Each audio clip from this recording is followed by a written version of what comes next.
안녕하세요. 외과의사입니다. 예, 오늘은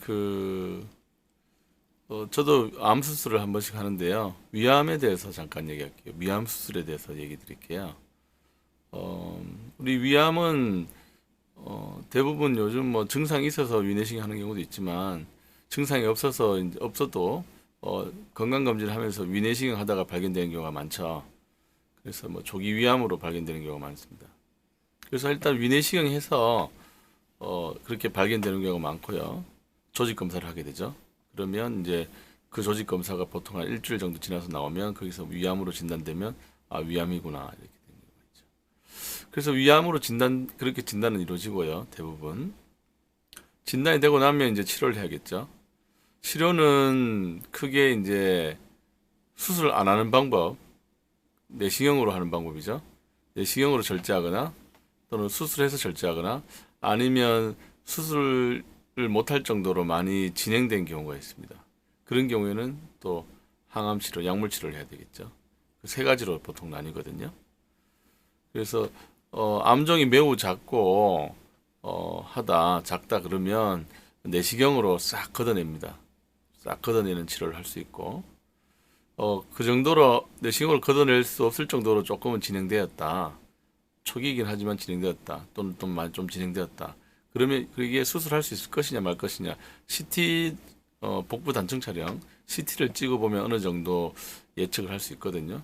그래서 찍어보고 가능하면 이제 수술을 통해서 암종과 림프절을 절제하는 그런 위암 수술을 하게 됩니다.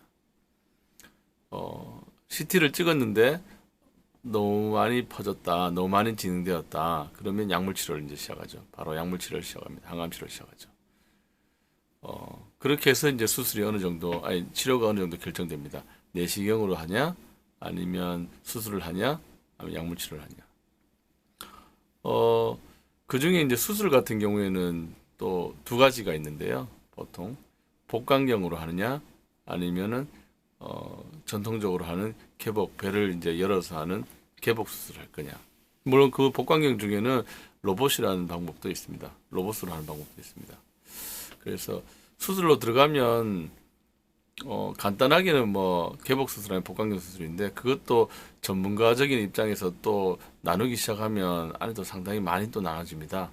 복강경 수술 중에도 또 뭐 축소 수술이라고 해서 위장 일부분만 제거하고 또 어떻게 하는 수술을 또 기능 보존을 하는 경우도 있고 뭐 여러 가지가 있을 수 있거든요.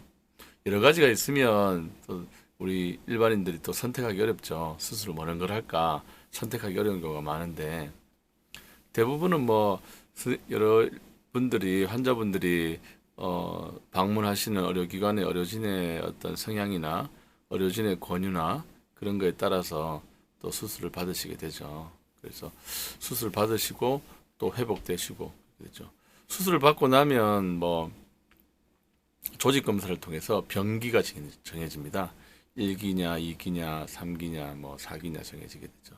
그 병기가 어느 정도 정해지면 거기에 맞게 또 수술 후 항암 치료를 하게 되기도 하고 병기에 따라서 물론 뭐 점쟁이가 아닙니다만 통계적으로 여러 사람을 연구해 보니까 이런 몇 기인 경우에는 5년 정도 살 확률이 몇 프로 정도 되더라. 이런 것도 뭐 교육을 듣게 되기도 하죠. 그래서 대략적으로 위암 같은 경우에는 진단은 내시경으로 해서 이루어지고요. 진단이 되고 진단이 되면 그 위암의 상태에 따라서 내시경을 하거나 수술하거나 수술 중에는 복강경이나 개복을 하거나 그리고 뭐 로봇이라는 것 방법도 있고 또 그보다 안 되면 그보다 더 많이 진행됐으면 항암 치료를 하거나 그렇게 되는 경우가 있습니다. 간단하게 이렇게 말씀드렸는데 실제로 또 전문가적인 입장에서 또 환자 상태를 보고 판단하기에는 또 복잡한 면이 많습니다. 그래서 오늘은 그 위암에 대해서 이해하기 쉽도록 간단하게 말씀드렸습니다. 오늘은 여기까지 하도록 하겠습니다. 감사합니다.